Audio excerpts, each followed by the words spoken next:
Prefeitura de Goiânia, Secretaria de Educação e Inovação. No ar, o programa Goiânia Cidade Educadora, com atividades remotas para a rede municipal de ensino, através da Goiânia FM 89,7 e pelo Facebook, na página do canal 51.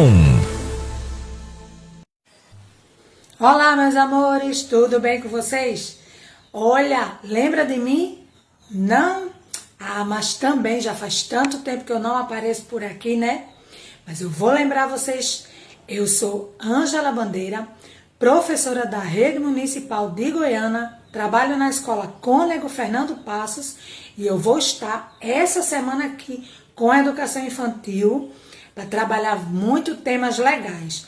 E está sendo transmitido aqui pela Goiânia FM, canal 51. E vocês estão me assistindo pelo Facebook e ouvindo pela Rádio Goiânia FM. Então se liga aí, nós temos muita coisa legal, muita coisa divertida e a gente vai aprender junto um monte de coisa legais, tá certo? Então fica ligadinho, não desliga, hein? Mas antes da gente começar a trabalhar o tema, eu quero contar uma história para vocês, certo? Vamos lá? Preste atenção, hein? História de Dentinho, de Maria Hilda de Paiva Andrade, com ilustrações de Nilson Bispo de Jesus. Dentinho é um dente molar. Ele era um dente muito lisinho e bonito. Agora, ele tem algumas cicatrizes. Mas o que será que aconteceu? Dentinho vive na boca de Nina, uma menina de 7 anos, mas ele não vive sozinho. Ele vive junto com outros 23 dentes. Dentinho tem a função de amassar bem os alimentos. Ele faz isso com a ajuda dos outros dentes molares. Nina é uma menina curiosa e esperta. Ela gosta de correr, pular e brincar. Ela também adora biscoitos, sorvetes e chocolates. Com tanta coisa para fazer, Nina às vezes se esquece de escovar os dentes. Foi assim que começou o problema de Dentinho. Restos de açúcar foram grudando nele. E onde há restos de alimento, há alguém para comê-lo. Neste caso, foram micro-organismos que vieram comer os restos. No início, nem dava para notar. É que os micro-organismos não são visíveis a olho nu. Mas, depois, Dentinho foi ficando amarelado. Em uma parte do dente, apareceu uma pequena mancha. A mancha foi crescendo e ficando mais escura, até que um dia se tornou um buraco. Dentinho foi ficando feio e triste.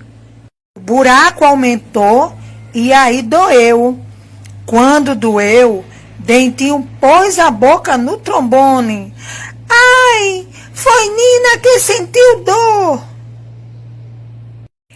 E correu para contar à sua mãe. Ao ver o buraco no dente de Nina, sua mãe falou: Nina, temos que ir ao dentista. No consultório, o doutor Saraboca observou a boca de Nina. Depois de olhar bem todos os dentes, doutor Saraboca disse: Nina, a cara está acabando com o dentinho. Temos que dar um jeito nisso. E com espelho e broca nas mãos, começou a limpar o dente. Enquanto limpava, contava historinha para Nina. Dentinho aguentou firme a limpeza que o doutor Saraboca fez. O barulhinho da broca incomodou um pouco. O arzinho gelado lhe deu um arrepio, mas logo passou.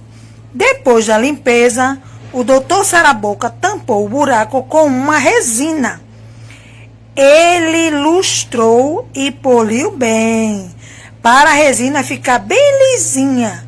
Foi assim que Dentinho ganhou suas cicatrizes. Nina ganhou um puxão de orelhas do doutor Saraboca. Ela prometeu cuidar melhor de seus dentes. Seu Dentinho ficou de novo feliz da vida e sempre se encontra com seus grandes amigos, a escova de dentes, o creme dental e o fio dental. E quando se encontram, fazem uma festa de espuma e frescor. Depois é só mostrar o sorriso para todos.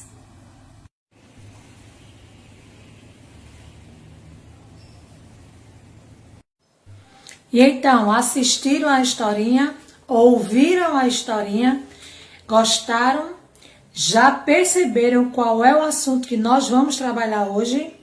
Muito bem. Nós vamos trabalhar sobre a higiene bucal. E o que é a higiene bucal? É a higiene, da nossa boca. Cuidado com os dentes e com a língua. Você sabia que a gente tem que ter muito cuidado, porque isso aqui, pode ficar assim de micro-organismo, de bactérias e estragar seus dentinhos? Então hoje o nosso assunto é higiene bucal. Muito bem. Então, como é que a gente pode cuidar dos nossos dentinhos e da nossa língua? Sempre que a gente se alimentar, após as refeições, nós devemos escovar os dentes com muito cuidado, com uma escova que não esteja estragada, usar fio dental, creme dental, escovar os dentinhos e também escovar a língua. Depois a gente enxágua com bastante água, lembrando que não pode deixar a torneira aberta para não estragar a água. Se for escovar o dente, fecha a torneira, ok? Isso é uma dica, hein? Então, a gente tem que ter muito cuidado com os nossos dentes. Você sabe quantos dentes uma criança pequena pode ter na boca? Pois é, a criança ela pode ter até 20 dentes. E quando ela cresce, que se torna adulta, ela pode ter até 32 dentes. Já pensou? 32 dentes quando adulto ou 20 quando crianças? Tem que ter muito cuidado para ele não estragar. E você sabe o que é que pode estragar os dentes? Sabe muito bem. Comer muito doce, não escovar para limpar os dentes, comer comida que não é saudável, isso também influencia na limpeza e na saúde dental. Mas eu tenho uma pergunta para fazer para vocês. Você aí escova seus dentes diariamente e sempre após as refeições? Sabe, uma dica que eu vou dar a vocês. Quando vocês estiverem em algum lugar e que não levarem a escova de dente e que vocês precisarem limpar a boca, então enche a mão com água, coloca na boca aí, passa a água e joga fora, porque aí você vai tirar o excesso de alimento da boca e vai diminuir a quantidade de bactéria, de micro-organismo. Você sabe o que é micro-organismo? São bichinhos bem pequenininhos que a gente não pode ver com o olho assim. A gente tem que usar um aparelho chamado microscópio. E esses bichinhos são invasores de nossa boca. Por isso que a gente tem que ter muito cuidado. E aí, gostaram da nossa conversa? Já tem mais, hein? E então, assistiram a nossas videoaulas? Escutaram a história? Bem legal, não foi? Então, vocês já ouviram falar num médico ou numa médica chamada dentista ou odontóloga, como é conhecido? Não? Então, esses médicos, eles cuidam dos nossos dentes quando a gente está com dor de dente ou quando a gente precisa cuidar dele fazendo revisão. Eles vão olhar para ver se a gente não tem nenhuma cárie, nenhum dodói no dente causado pelos micro-organismos. E aí eles precisam cuidar deles, certo? Então, se você já foi, ótimo, parabéns. Se não foi ainda, procura um médico para dar uma olhadinha nos seus dentes para ver se eles estão bem legais. E por falar em cuidar dos dentes, vamos para o nosso desafio. Vamos fazer uma brincadeira bem legal. Tia desenhou aqui, numa folha branca, uma boquinha cheia de dentes. Então, eu desenhei numa folhinha branca, colei num papelão e passei fita durex por cima. Se você não tem fita durex, coloca um saquinho plástico daquele transparente que a gente pega em supermercado para colocar verdura. E eu passei lápis hidrocor aqui para dizer que o meu dentinho tá sujo. Eu vou bancar dentista. Faz aí em casa, tira uma foto e manda para sua professora do grupo do WhatsApp, ok? Como é que a gente vai limpar esses dentes? Então, peguei um pedacinho de papel higiênico e por cima, é o que o dentista faz. Ele ajuda a limpar e a preservar os dentes. Olha que legal, que sorriso bonito. Sem esquecer da língua que tá lá dentro. Bota a língua para fora. Gostaram da brincadeira? Faz aí, banca o doutor e manda para sua professora, ok? E por falar em se cuidar, você sabe que ainda nós estamos vivendo uma pandemia causada pelo coronavírus.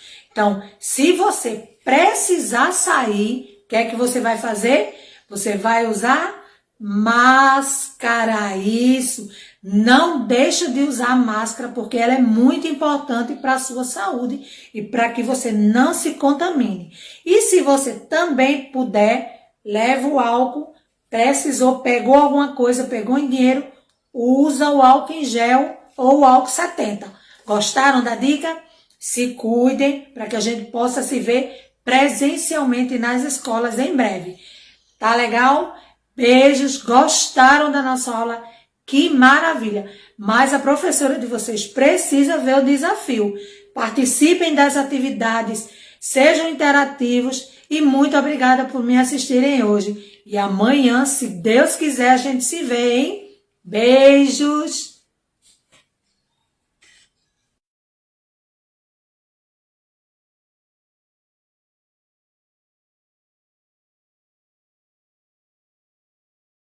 Olá, tia Lucinha outra vez aqui com vocês. Hoje a nossa aulinha está direcionada para você, aluno do primeiro ano. Cumprimento a todos que estão nos assistindo pelo Facebook ou estão nos ouvindo pela rádio Goiânia FM. O tema da nossa aulinha é adivinhas. Vocês sabem o que são as adivinhas? Será que vocês já brincaram de adivinhas e não estão relacionando o nome? Adivinhas também é conhecida como adivinhações ou o que é. São perguntas que fazem as pessoas pensarem, se divertirem, são criadas pelas pessoas, fazem parte da cultura popular, ou seja, do folclore brasileiro. Tia Lucinha, quando era criança, brincava muito de adivinhas, principalmente quando faltava energia. Faltava energia, se juntava as crianças da rua para brincar de o que é. Vamos lá aprender mais um pouquinho? As características das adivinhas. São perguntas no formato de charada desafiadora, que fazem as pessoas pensarem e se divertirem. Ou seja, as adivinhas têm um objetivo: nos levar a pensar e também nos levar ao divertimento, a gente se divertir, se alegrar, certo? Dar risadas. É comum entre as crianças, mas também faz os adultos se divertirem. Quase sempre começa com o que é, porque tem adivinhas que não começam com o que é, mas a maioria delas começa com o que é. Como é que surgiu? Certo? Surgiu da cultura popular, ou seja, foi criada pelo povo e foi passada de geração em geração, fazendo assim parte do nosso folclore. Tia já explicou em outras aulas que quando é passada de geração em geração, é que a gente vai recontando para as novas gerações. O vovô conta para o papai conta para o filho já vai contar para o seu filho, que vai ser o netinho, e assim vai se passando de geração em geração.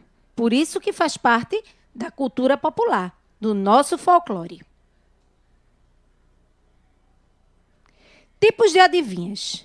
adivinhas com rima. A gente agora vai brincar com as adivinhas, certo? Tia vai fazer as adivinhas e vai mostrando alguns tipos de adivinhas. Adivinhas com rimas. De leite é feito, muito bom e nutritivo. O nome rima com... Pensaram? Será que já descobriram? É feito do leite, gente. É o queijo. Olha aí, tem a imagem da mulher. Para quem está vendo, tem uma imagem da mulher tirando o leite, certo? Porque a adivinha foi assim, ó. De leite é feito, muito bom e nutritivo. O nome rima com queijo. Adivinhas infantis. O que é o que é? Dá um pulo e se veste de noiva. Hein? Pensaram? Deu um pulo e se vestiu de noiva. A pipoca. Legal, não é? Adivinhas com animais. Verde como mato e mato não é. Fala como gente e gente não é. E, gente, olha, não começou com o que é, não. Verde como mato e mato não é. Fala como gente e gente não é. Quem é? O papagaio. Adivinhas inteligentes. Essa daí, olha, é uma pegadinha. A gente tem que raciocinar, certo? 2 pais e 2 filhos saíram para pescar. No final do dia, eles haviam pescado 3 peixes. 2 pais e 2 filhos saíram para pescar. No final, pescaram 3 peixes. Um dos pais disse: "Isso é o suficiente. Temos um peixe para cada um de nós." Como é possível? Olha, essa adivinha envolveu matemática. Vai nos levar a pensar. Como é que pode? Já pensaram? Veja, o papai, o filho e o neto. O papai é pai do filho e o filho é pai do neto. Tem 2 pais e 2 filhos. Estão vendo que legal? Adivinhas juninas são penduradas nas festas juninas para decorar o ambiente. Podem ser feitas de revistas, papel de seda ou outros materiais. O que é? Pensaram? Já sabem o que é? As bandeirinhas que ornamentam as nossas festas juninas. Adivinhas populares. O que é o que é? Quanto mais tem, mais novo é. O que será? Quanto mais tem, mais novo é. É o pneu. Quanto mais prega ele tem, mais novo ele é. Certo? Quanto mais liso ele for, mais velho ele é. As adivinhas, elas têm um objetivo. Todo textinho tem um objetivo, certo? E quais são os objetivos das adivinhas? Nos levar a rir, elas devem ser engraçadas. E o que é ser engraçado? Que tem muita graça, que nos faz rir, que seja divertido. Então, quando as crianças se reúnem, aí vamos brincar do que é o que é. Aí uma diz, a outra tenta adivinhar, e assim vai se tornando uma verdadeira diversão. E um dia de alegria, uma manhã, uma tarde, uma noite, depende do horário que as crianças se reúnem, certo? Antigamente as crianças gostavam muito. A gente precisa resgatar essas brincadeiras, esses textinhos que fazem parte do nosso folclore, certo? O desafio para vocês.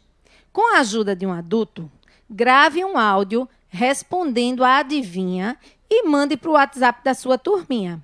É importante a sua participação. A tia fica tão feliz quando recebe a sua atividade, certo? Vamos interagir na turminha do WhatsApp com as tias de vocês, certo? O que é o que é? Quando deitamos, fica em pé. Quando estamos em pé, fica deitado. É a pá? É o pó?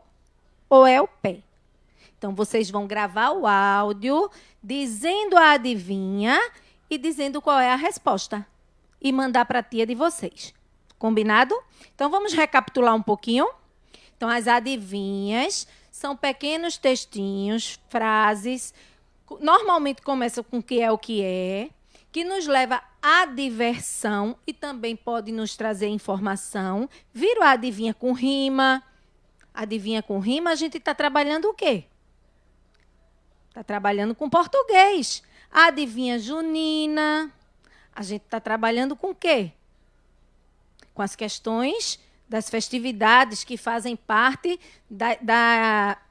do componente de humanas, certo? Podemos dizer que faz parte da história. Aí estudamos também uma adivinha que envolveu matemática. 2 pais, 2 filhos, no final 3 peixes. A gente teve que descobrir o segredo disso aí, para poder ter 2 pais e 2 filhos, não foi?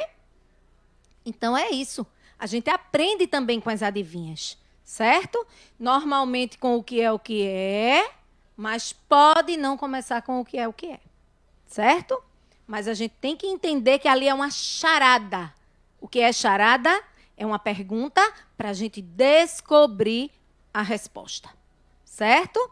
Então, não deixem de fazer o desafio, mandem para a tia de vocês e vamos ver agora, relembrar os cuidados que a gente deve ter, pois ainda estamos em pandemia, certo?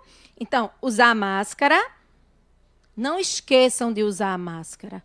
Não saiam de casa sem a máscara. Se chegar alguém na sua porta e você for atender, atenda com a máscara. Lavar sempre as mãos, sempre que possível, certo? Não dá para lavar, estou num banco, estou no supermercado. Usa álcool gel 70 ou álcool líquido 70. O distanciamento social era de 2 metros, depois 1,5 metro. Agora, o distanciamento social exigido é de 1 metro, certo? Então, mantenha o distanciamento social e quem puder, gente, fique em casa. Se proteja e proteja a sua família. A nossa vida é muito importante. Obrigada pela atenção. Olá, alunos, estudantes da Rede Municipal de Goiânia, vocês que nos acompanham pelo Facebook, canal 51, pela Rádio Goiânia FM, estamos aqui para mais uma aula de Geografia do 6º ano. A aula de hoje a gente vai tratar sobre as transformações das paisagens naturais e antrópicas. Paisagem, ela é um conceito básico da geografia. A geografia, para entender o espaço, entender as transformações que ocorrem no espaço, ela precisa compreender as modificações que são operadas na paisagem, tá certo? Essas transformações das paisagens, elas podem acontecer pela própria natureza ou por ação antrópica. O que é isso? Ação dos homens, ação humana, compreende? Às vezes, quando vemos belas imagens, como essas que estão aqui, quem está acompanhando pela Goiânia FM, eu vou falar sobre elas. Aqui a gente tem uma imagem de praia, um amanhecer, um entardecer lindo aqui, uma montanha. A gente pode logo pensar que é uma paisagem, né? Uma bela paisagem. Mas a gente sabe que paisagem vai além disso. Paisagem é muito mais do que isso. A paisagem trata-se daquela parte do espaço geográfico que conseguimos avistar. Tudo que a gente consegue ver, visualizar ao nosso derredor é o que a gente chama de paisagem. Paisagem é o conjunto dos elementos naturais e também culturais, né, produzidos pelos homens, que a gente consegue enxergar, consegue perceber pelos nossos sentidos. Não somente pela visão, mas também pelos outros sentidos, porque a paisagem ela é bastante dinâmica. Então a gente não pode confundir paisagem com natureza. Paisagem natural, ela é um tipo de paisagem, mas ela também pode ser antrópica, cultural, artificial, construída pelos seres humanos, em relação, né, se relacionando com a natureza, com os elementos naturais. Muitas pessoas acreditam que a paisagem é um lugar da natureza, né, uma beleza cênica, ou seja, que a paisagem é apenas o panorama do belo, um retrato, uma fotografia, uma foto da natureza, né? Mas é mais do que isso. A paisagem, ela pode ser também uma paisagem cultural, como a gente vai ver a partir dos próximos slides. Aqui, na verdade, a paisagem é a aparência de uma determinada parte do lugar, até onde nossa vista consegue alcançar. Não esqueça que pode ser de qualquer lugar e não apenas dos belos ou dos naturais. A gente pode observar uma paisagem, por exemplo, que é dominada pelas construções das cidades, pelos veículos, pelas fábricas. Então, a paisagem não é apenas natural, como estamos insistindo aqui. Aqui, uma imagem interessante, quem está acompanhando na Goiânia FM, a imagem que está aqui no slide é a vista aérea da praia de Barra de Catuama, uma paisagem natural belíssima. Na paisagem natural, os elementos naturais, eles se sobressaem, eles predominam. Ou seja, você consegue observar a existência dos elementos naturais em maior quantidade do que dos elementos culturais. Você percebe a vegetação, você percebe a praia, você percebe os rios, tudo que a natureza nos proporciona, você consegue observar predominantemente numa paisagem natural. Aqui também tem outra paisagem, o centro de Goiânia, ali perto da prefeitura. A gente consegue observar que é também um tipo de paisagem dominada pela cultura humana, pelos aspectos humanos, pelas construções dos homens, né? Pela história, pelo trabalho, pela técnica que os homens desenvolveram. Então a gente vê construções, vê a igreja lá ao fundo, vê as pessoas se movimentando, vê as ruas asfaltadas, os veículos transitando e poucos elementos naturais. Isso é um exemplo clássico de uma imagem, de uma paisagem cultural, de uma paisagem que a gente também chama de geográfica, de uma paisagem artificial. É preciso lembrar que a paisagem não é apenas um lugar bonito e poético, mas sim um fragmento de um lugar real, com todas as contradições que podem existir. Por isso que ela é tão interessante para estudar geografia, porque ela consegue trazer para nós, nos revelar, nos mostrar as contradições que foram produzidas, né, que foram sendo feitas ao longo do tempo naquele espaço, naquele lugar. É nesse lugar real onde muitas vezes as pessoas vivem. Então não é apenas um lugar imaginário, um sonho, né, de morar em Cancún, de viver na beira-mar de Pontas de Pedra, mas é mais do que isso. A paisagem, ela pode revelar as desigualdades que existem no território, no espaço, a história de um lugar, não é? Você pode observar que o centro das cidades, o centro de Goiânia, por exemplo, tem muitas rugosidades na paisagem. O que é isso? A história da cidade está na arquitetura, está na paisagem do lugar, está nas casas, no modelo da igreja. Então, a gente pode, inclusive, contar a história do lugar por meio da paisagem. A paisagem revela muito da história de um lugar. A paisagem, então, é o conjunto dos elementos naturais e culturais que a gente pode ver num determinado lugar, né? Os elementos naturais são aqueles que são construídos pela natureza, como os morros, os rios, as plantas, entre outros. Os elementos culturais, que está no próximo slide, eles já se referem, minha gente, àqueles que são construídos pelos homens. É a segunda roupa que essa paisagem veste, né? É uma roupa que os homens imprimem à paisagem, que coloca na paisagem. É o seu toque especial, o toque humano, né? Os elementos culturais, eles são aqueles construídos pelos homens, eles se relacionando consigo e com os outros, fazendo a sua história, tá certo? Então, por exemplo, os morros que a gente observa aqui na região da gente, muito marcado pelos mares de morro, né? A zona da mata aqui da gente, toda essa região de Mata Atlântica, muitos mares de morro, muitos deles ocupados. No passado era Mata Atlântica, depois passou-se a plantar cana por cima. Isso aí já é uma segunda roupa. Aquelas plantações de cana que a gente observa nas margens aqui das estradas que a gente caminha, que a gente se movimenta, aquelas plantações de cana é um exemplo de uma paisagem cultural.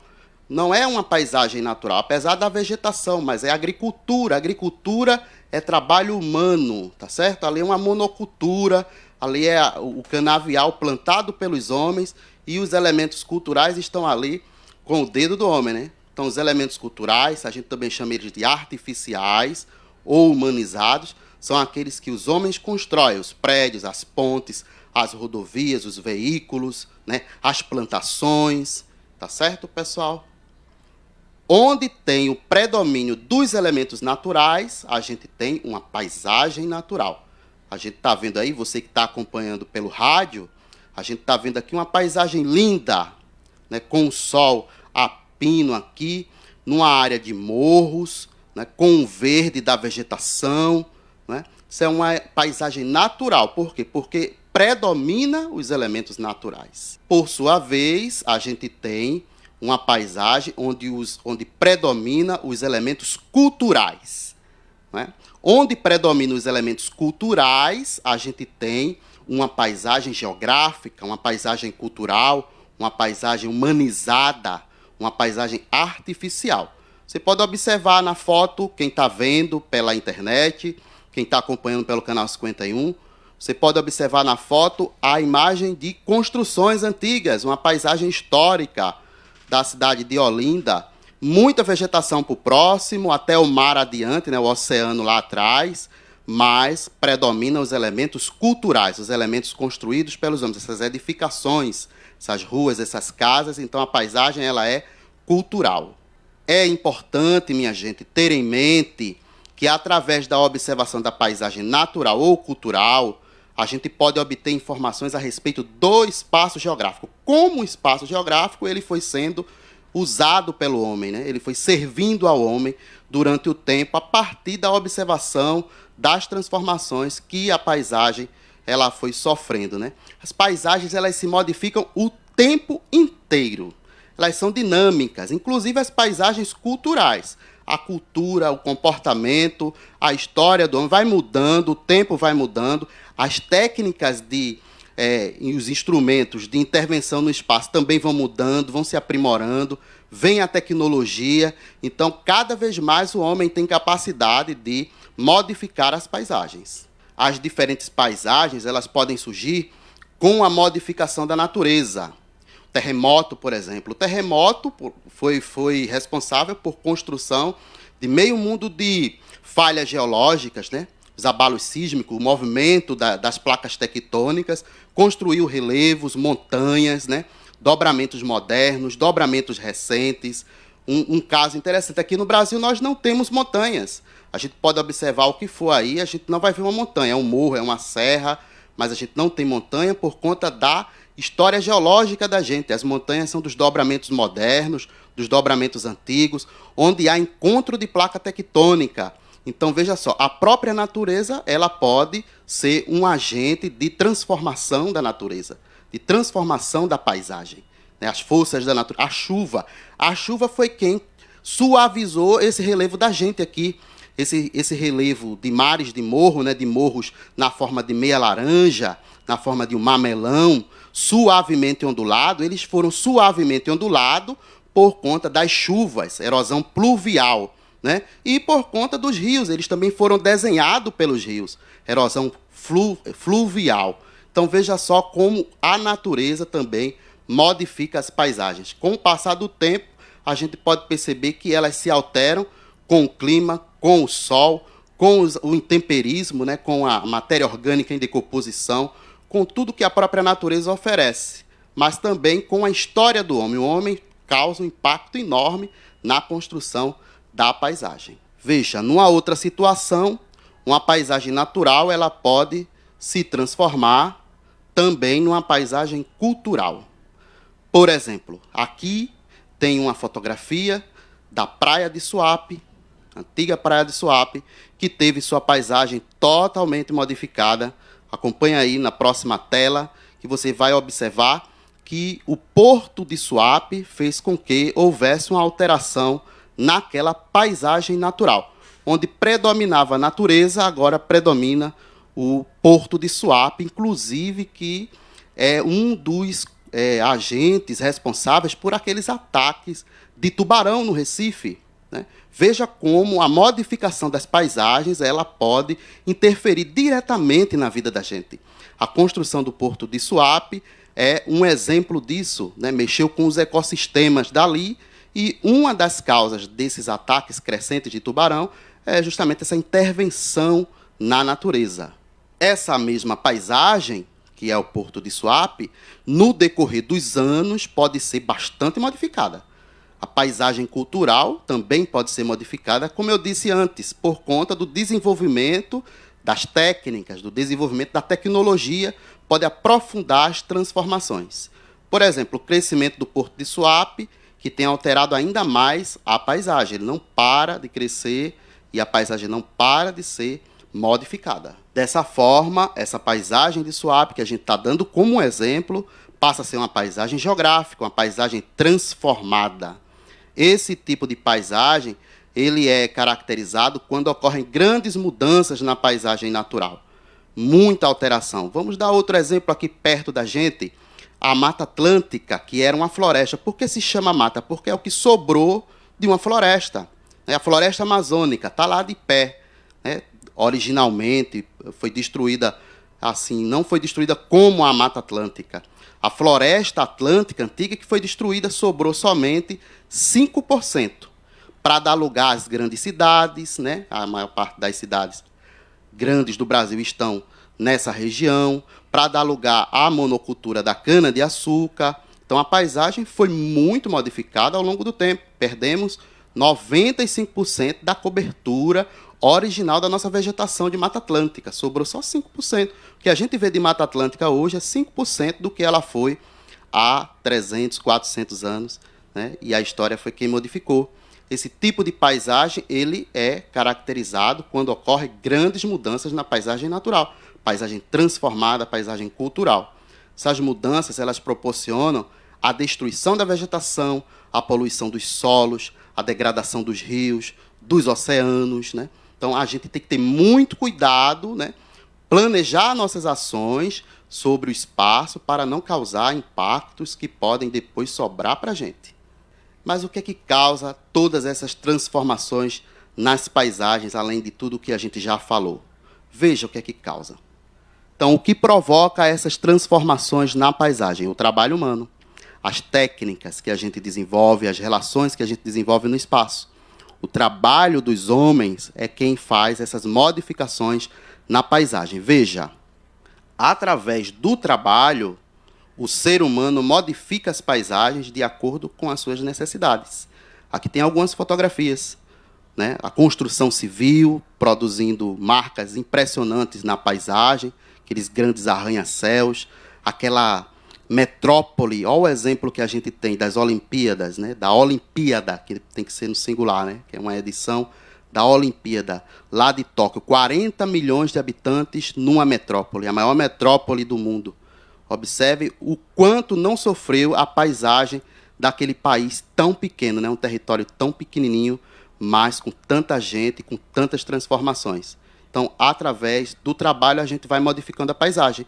Né? A poluição também modifica a paisagem. Olha, observe bem, havia lugares na China que você não conseguia enxergar a mais de meio metro à sua frente, tamanho grau de poluição atmosférica. Observe a capacidade que a gente tem, poluindo o ambiente, de modificar a paisagem. Porque a paisagem é tudo o que a gente vê. Tudo o que a gente percebe no espaço, viu, gente? Então, a gente pode fazer isso através das nossas técnicas, da indústria, da agricultura, da construção civil, da tecnologia. Tudo isso é instrumento de modificação da paisagem. Logo, é possível concluir que o ser humano detém um grande poder em suas mãos. Precisamos nos controlar e responsabilizar quem é responsável, as autoridades, as empresas, né? Que são os agentes que provocam maiores transformações. Né? A gente tem responsabilidade de contribuir com isso e de cobrar também, cobrar que as autoridades tomem conta das paisagens, do meio ambiente, para garantir a qualidade de vida. Sendo assim, esse poder deve ser utilizado com muita responsabilidade. Os espaços naturais têm um papel importantíssimo nas nossas vidas, a gente sabe disso. A gente está no meio ambiente, a gente faz parte dele também.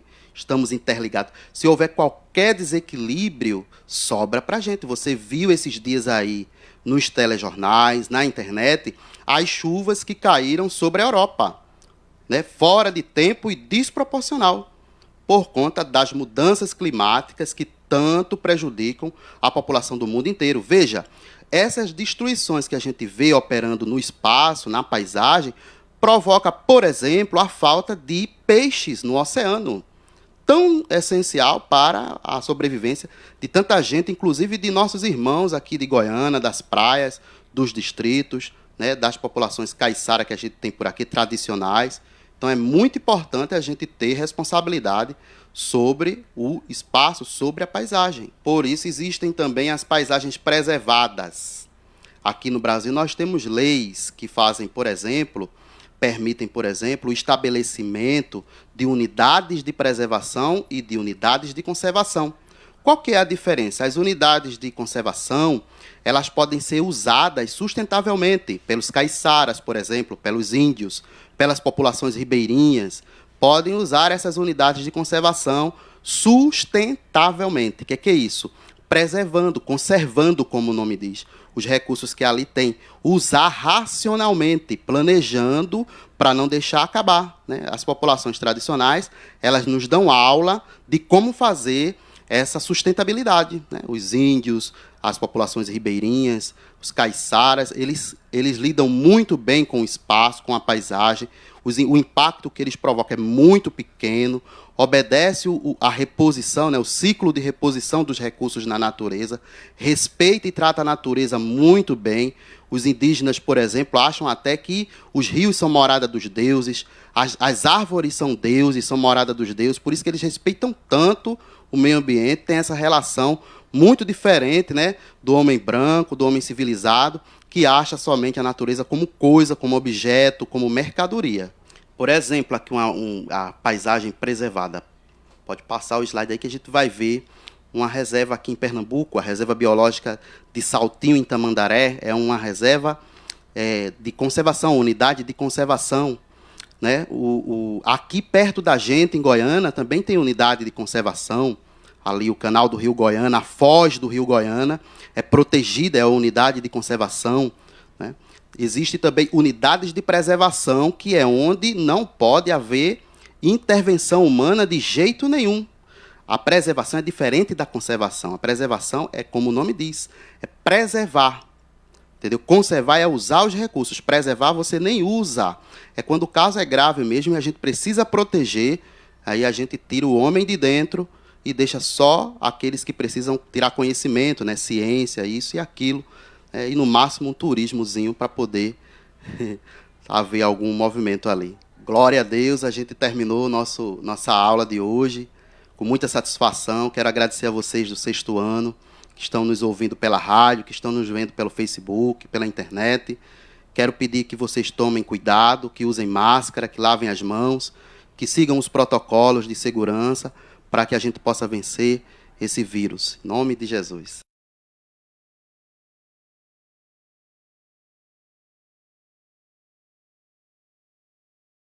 Olá, moçada, tudo bem? Eu sou o professor Giorgio e estamos hoje mais uma vez com um tema de história filé para você. Raízes africanas é o nosso assunto e você que nos escuta pela Goiânia FM, valeu aí pela audiência, continue assistindo também pelo canal 51 do Facebook. História 6º ano, vamos lá? Gente, seguinte, você que está vendo aí, ó, dois mapas, um mapa e duas imagens da cultura africana. Lembrar vocês que a África não é um país, a África é um continente. A África ela contém mais de 50 países, povos e culturas, línguas diferentes, né? Pouca gente sabe disso. Às vezes a gente pensa que a África é um país. Não, a África é um continente, tá? E o Egito, uma das maiores civilizações da antiguidade, está localizado exatamente no nordeste da África, tá? Então a gente tem aqui o seguinte: história da África e, logicamente, dos africanos. Então, um lugar distante, habitado por povos primitivos, sem história e sem conhecimento, vivendo em meio à pobreza, fome e doenças, Esse, gente, é o imaginário, é o que muita gente pensa do continente africano. O imaginário sobre o continente africano e é muito diferente a sua realidade. Então, o povo africano, você tem África do Sul, foi colônia dos holandeses e dos ingleses. Outros, como o Congo belga, existe pobreza, existe fome, existe em todo canto do mundo, minha gente. Só que, lógico, o continente africano, em algumas regiões, né, a fome, a pobreza, causadas pelas guerras civis, tá? Então aí você vai ter, nesses locais, realmente a fome, a miséria, a pobreza, o atraso. Né? Tem gente lá que não sabe nem o que é chuva, para você ter uma ideia, porque nunca choveu. Há mais de 100 anos tem lugar que não chove. Então você tem aí outro mapa, um mapa antigo, inclusive com a escrita aí em latim, ó, África Tábula Nova, que quer dizer tábula, mapa, África, né, o mapa novo da África. Então esse mapa aí foi desenhada por um cartógrafo antuérpio, Abraham Ortelius, enquanto professor em 1570. Então isso é um desenho que o camarada fez com todos os detalhes. Tá? Então a gente tem aí um textozinho que eu vou ler para vocês, e você que nos escuta pela Goiânia FM, pode imaginar aí um mapa, né, um mapa antigo desenhado à mão, tá? Muito interessante. E depois você vai lá no canal 51 do Facebook e assiste as nossas aulas também, que estão lá gravadas, né, pela Secretaria de Educação e Inovação de Goiânia. Então, o norte da África é a região mais antiga do mundo. Tá? Norte, sul, leste e oeste, aqueles pontos cardeais básicos da geografia. A civilização egípcia floresceu, interrelacionou-se com as demais áreas culturais do mundo mediterrâneo.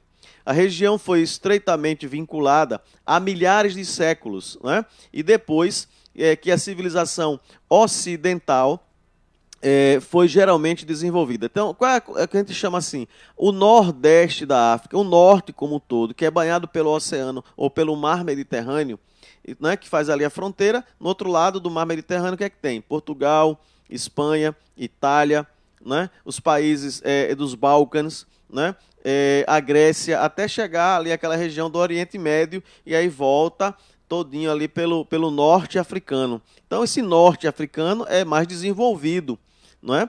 Tem mais tecnologia, mais riquezas, um povo mais desenvolvido culturalmente. Basta você ver o Egito, a grande biblioteca de Alexandria, isso tudo lá na antiguidade, né, em 4.000, 3.000, 2.000, 1.000 anos antes de Cristo, e depois os romanos invadem, dominam o Egito, não é? Então aquela história de Cleópatra, tanto que muita gente pensa que Cleópatra era a loura do olho azul. Não era, né? Era morena, né? Usava o cabelo crespo, mas ela usava perucas, né? Pelo calor, entre os egípcios, por exemplo, a nobreza, eles raspavam a cabeça, então deixavam o cabelo bem baixo, né? E usava peruca, tá? Então as colônias, pertencentes à Fenícia, Cartago, a romanização, os vândalos. Quem eram os vândalos? Era um povo que habitava o norte da Europa, que desceu e chegou até a África. Tá certo? Aí fixados, e o próprio Império Bizantino. O Império Bizantino fica, gente, onde hoje é Constantinopla. Né? Então, quem era Constantinopla? A cidade de hoje, Istambul, que pertence à Turquia. Então, era um centro cultural, né? Cada um no seu período. Certo? Então, são os fatores pelos quais foi deixada no litoral mediterrâneo da África. Então, eu imagino que a África ela foi, então, ocupada, foi colonizada por culturas ocidentais europeias. Então, essa região, né, se desenvolveu. No próximo slide, a gente tem já também duas imagens. Duas imagens para lembrar vocês, mais uma vez, que a África, eu digo, tem regiões pobres e tem regiões ricas. Tá certo? Que foram bases, foram sedes de grandes impérios. Então aqui nós temos as pirâmides do Egito, depois nós temos o reino de Benin, é uma construção feita em pedra, né? Até mesmo a gente lembrar, por exemplo, a rainha de Sabá, não é? Que visitou lá o rei Salomão, vocês lembram disso? Lá nas narrativas bíblicas, fala, o livro dos Reis, por exemplo, lá no Antigo Testamento, fala que Salomão, quando inaugurou o Templo de Jerusalém, o famoso Templo de Salomão, que foi começado por Davi, recebeu a visita de uma grande rainha africana, a rainha de Sabá.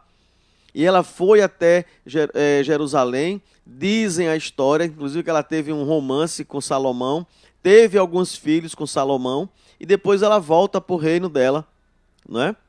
Mas vamos lá. Simultaneamente, ou seja, ao mesmo tempo, na África Negra foram conhecidos vários impérios e estados que aí floresceram.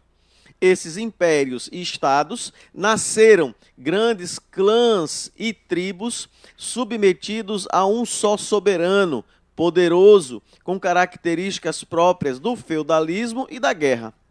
Entre esses impérios de maior importância figuram o Império de Aksum, o Império da Etiópia, que teve sua chegada ao apogeu no século XIII, o de Gana, que desenvolveu-se do século V ao século XI, e os estados muçulmanos que sucederam foram o de Mali, do século XIII ao século XV, e o de Songhai, do século XV ao século XVI. Depois o reino de Abomey, do Benin, do século XII, né? E a Confederação Zulu Sudeste Africana do século XIX. E essa Confederação Zulu, eu queria chamar a atenção de vocês para o nome de um camarada chamado Chaka Zulu, né? Da história africana. Esse guerreiro, ele conseguiu unificar várias tribos, se tornar um chefe guerreiro. Ele, por exemplo, inventou, né, táticas de guerras contra os ingleses que dominavam a África, que manipulavam a África, né, da era vitoriana, da rainha Vitória, não é? Que conquistou toda aquela África, daquela região central da África. E Chaka Zulu, por exemplo, ele conseguiu desenvolver técnicas com lanças mais curtas e escudos feitos com couro de pele de cabra, de bode, né? Mas aí ele deu trabalho, tanto que ele unificou as tribos e se tornou um rei, né? Chaka Zulu, vê bem. Vamos lá, o próximo slide, a gente tem também aqui duas imagens bem interessantes para a gente ver. Uma delas são de guerreiros, né, de um povo africano, e embaixo os negros que foram escravizados, né? Escravizados por vários países europeus, levados da África, por exemplo, para a América do Sul, América Central e América do Norte, o período da colonização. Então são imagens, uma que mostra a imponência, a importância dessas pessoas, me parece pela foto que são líderes de tribos, líderes tribais africanos, não é? Pela vestimenta, né, pela indumentária, pela roupa que eles usam, e embaixo uma situação degradante, não é? Humilhante, não é? Que é a imagem de pessoas acorrentadas com cangas de madeira. O que é cangas de madeira? Eram peças de madeira que eram colocadas no pescoço das pessoas para impedir o movimento, não é? Às vezes era até uma roda que o cara colocava no pescoço, uma roda de madeira grande, não é? Para evitar que a pessoa ela não tivesse mobilidade. Então, durante o século XV, os exploradores vindos da Europa chegaram primeiramente no litoral da África Ocidental. África Ocidental, gente, é o ocidente e a parte leste da África. Tá? O estímulo dado a essa exploração foi uma forma de buscar novos caminhos para as Índias, ou seja, quando eles tentavam contornar a África para chegar às Índias, eles foram ocupando, foram colonizando, fazendo feitorias e escravizando alguns povos. Infelizmente, os africanos tinham tribos inimigas uma das outras. Então, os portugueses, os franceses, os ingleses, né, os espanhóis também, mas nem tanto, mas principalmente os portugueses, eles fizeram feitorias na costa africana, se aliava com uma tribo e fornecia armas a essa tribo para que ela fosse brigar com a outra. Então, os prisioneiros de guerra, eles vendiam como escravos. Né? Então, os colonizadores de Portugal, da Espanha, da França, da Inglaterra, dos Países Baixos, que era Bélgica, Holanda e Luxemburgo, são 3 países que formam essa chamada Países Baixos, porque eles estão abaixo do nível do mar. Tá? que acontece? Foram os competidores do novo caminho a fim de ser dominado por meio de feitorias no litoral e portos de embarque e desembarque para comercialização de escravos. Então, século XV, século XVI foi o auge da escravização africana.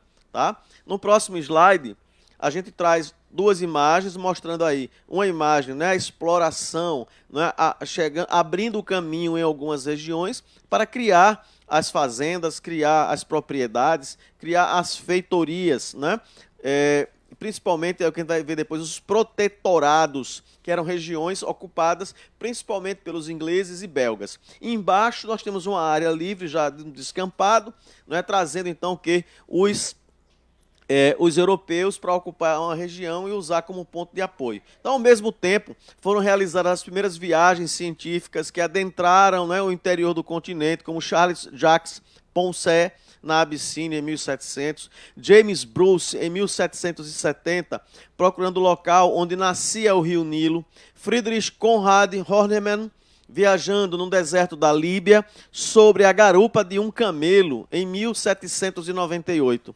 Depois, Henry Morton Stanley e David Livingstone, na bacia do Congo, em 1879. Então, também houve essa parte, o interesse de buscar, né, a ciência, né, até mesmo depois a gente vai ver, por exemplo, outros cientistas, né, agora me fugiu o nome de um grande cientista do século XIX, Charles Darwin, né, que vai também visitar essa região, mas com outros olhos, né, com outro olhar, mas um olhar científico. No próximo slide, nós temos já um mapa da África com as bandeiras dos países, tá, que dominaram essas regiões, como Inglaterra, França, Portugal, Itália, Alemanha, Espanha, Bélgica, né? Para quem sabe, por exemplo, Zinedine Zidane, que é jogador da França. Ele é jogador da França, mas ele nasceu na Argélia. A Argélia é na África, né? Então, como eles tinham colônias de países africanos, alguns africanos nascidos nessa região acabaram também voltando hoje para esses países de origem, né? Por exemplo, Cristiano Ronaldo, CR7, que vocês conhecem, é português? Não, ele nasceu na Ilha da Madeira, que pertence a Portugal, né? Então a gente vai analisando essas coisas. Então esse texto aí que eu trago para vocês, vou só explicar rapidamente, falando de alguns países, né? Reino Unido, que é Inglaterra, País de Gales, Escócia e Irlanda, formam o Reino Unido na Inglaterra. Ocupou o Egito e África do Sul. A França ocupa ali a Guiné.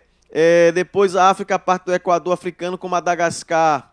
Portugal, Angola, Moçambique e a Guiné-Bissau, a Alemanha, o Togo, Toganica, Camarões, a Bélgica, o Congo belga, a Itália, tem a Líbia, a Etiópia e a Somália.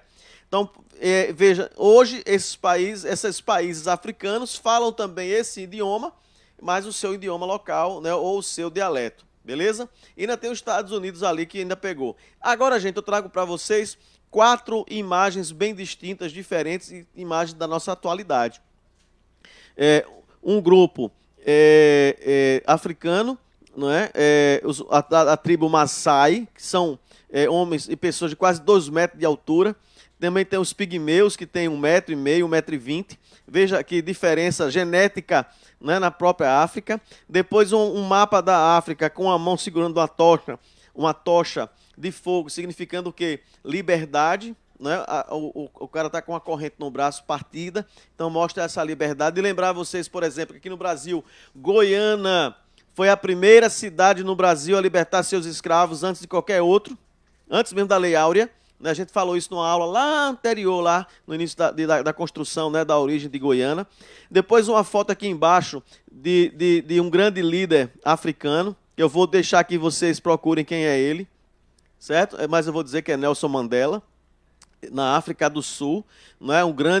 Foi preso durante quase 50 anos, Madiba, tem um filme dele chamado Madiba, tá? Se você puder assistir, procurar depois, Madiba, que é um filme sobre Nelson Mandela, não é? Muito interessante. Então a história da África está aí, houve participação, houve guerras na Segunda Guerra Mundial, batalhas na África, principalmente aí com o Rommel, isso aí quando a gente for tratar na Segunda Guerra eu falo mais detalhado para vocês. No próximo slide eu trago um desafio para vocês, uma pergunta para vocês responderem, anotarem no caderninho de vocês. Uma estátua gigantesca de um casal com uma criança no braço, em bronze, né, na África, né, que é um monumento à liberdade. Tá? Então a pergunta é a seguinte: a duração do domínio colonial sobre muitas das partes da África foi entre 1900 e 1960. Hoje em dia, a consideração feita pelos africanos é de que esse período foi uma experiência que humilhou. Mas foi também um período em que se progrediu muito. Aí vem a pergunta: você concorda com essas afirmações do texto? Aí fica a pergunta, você pode copiar a pergunta no seu caderno e responder com a sua opinião. O que é que você acha disso? Tá? Então, por hoje é só. A gente fica por aqui. Deus abençoe, fique com Deus e não esqueça de usar máscara, de ter cuidado e não aglomerar. Então, você que nos escutou pela Goiânia FM, muito obrigado. Você que está também sintonizado no canal 51, no Facebook também, um abraço para vocês e que Deus fique conosco.